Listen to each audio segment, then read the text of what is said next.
Late at night, when nostalgia drifts in like a familiar melody, a certain face comes to mind: sturdy jaw, guitar slung low, a grin full of mischief and charm. The name is Johnny Horton. Maybe you've heard him before. The Battle of New Orleans blasting from a porch radio every 4th of July, or Honky Tonk Man spinning on a crackling jukebox in some long-forgotten roadhouse.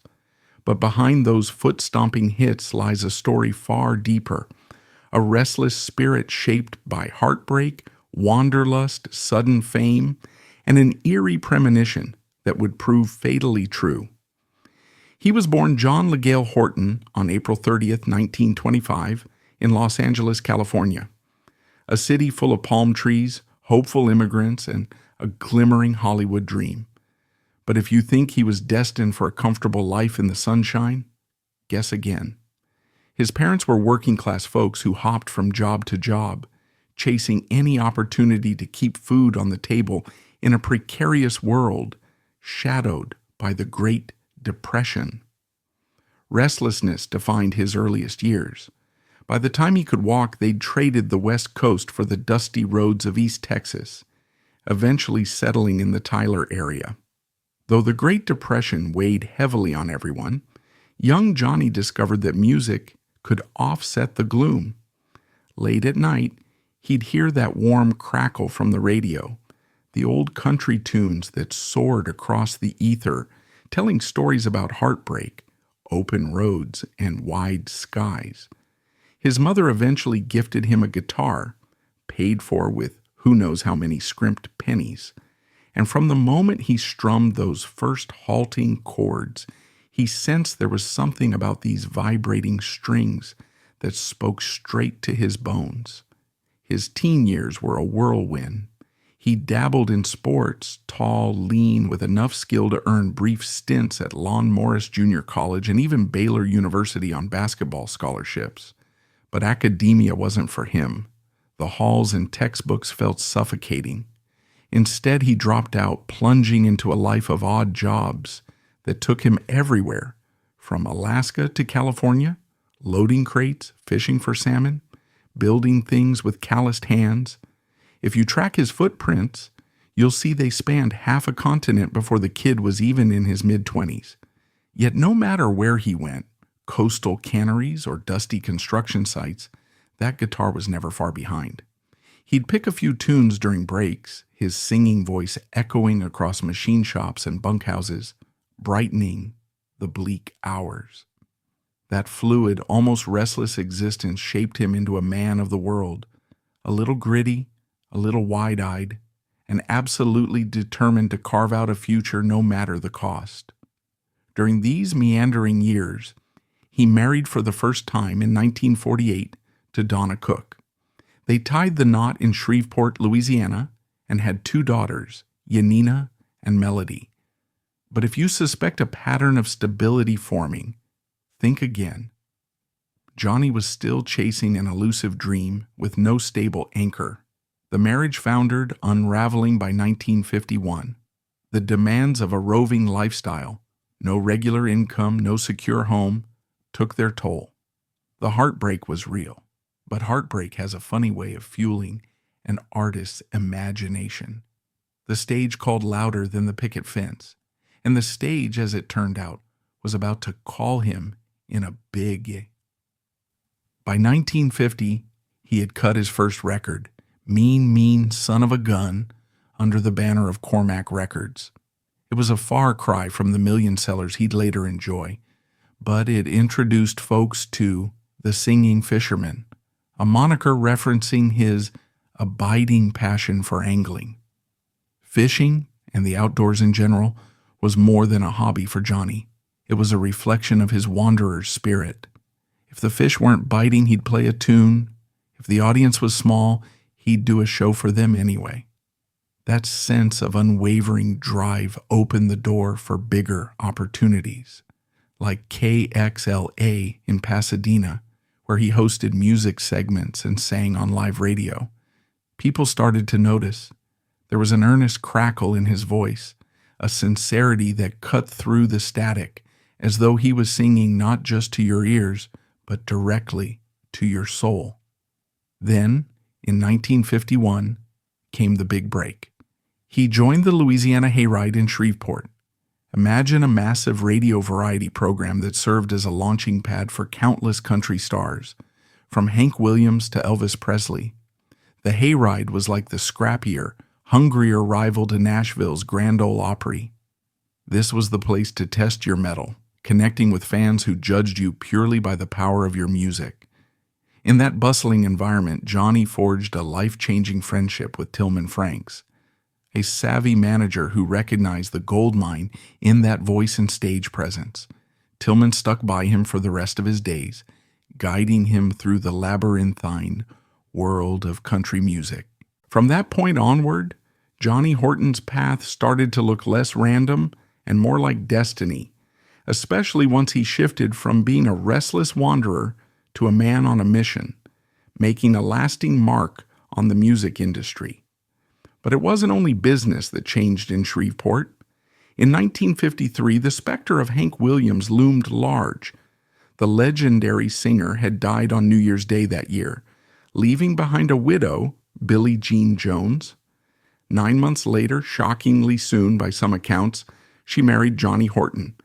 The ceremony took place in a flourish of publicity on the stage of the Municipal Auditorium in New Orleans.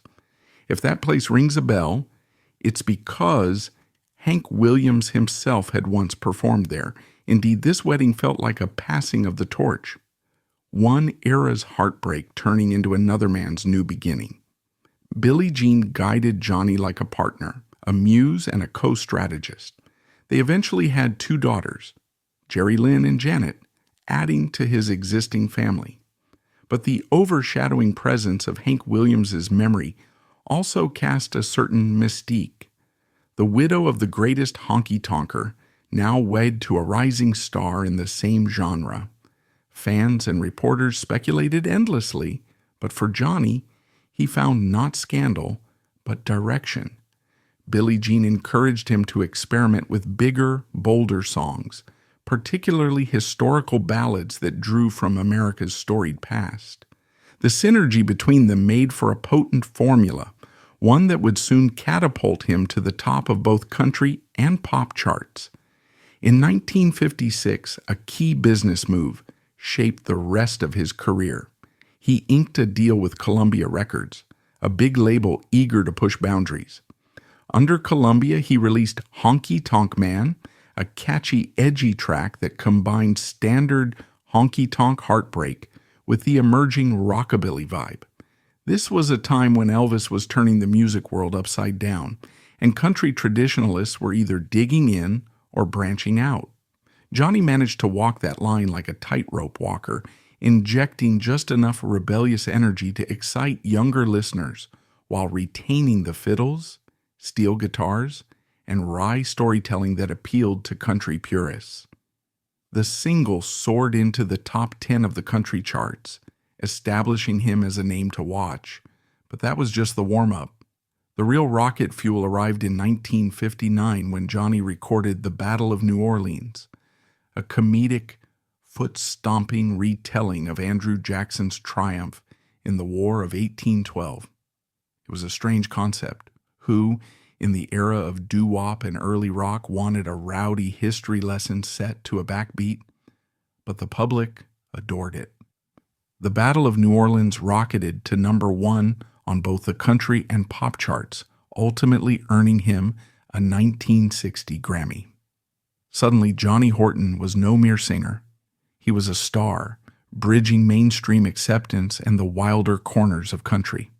And just like that, historical ballads, once considered novelty, became his signature sound.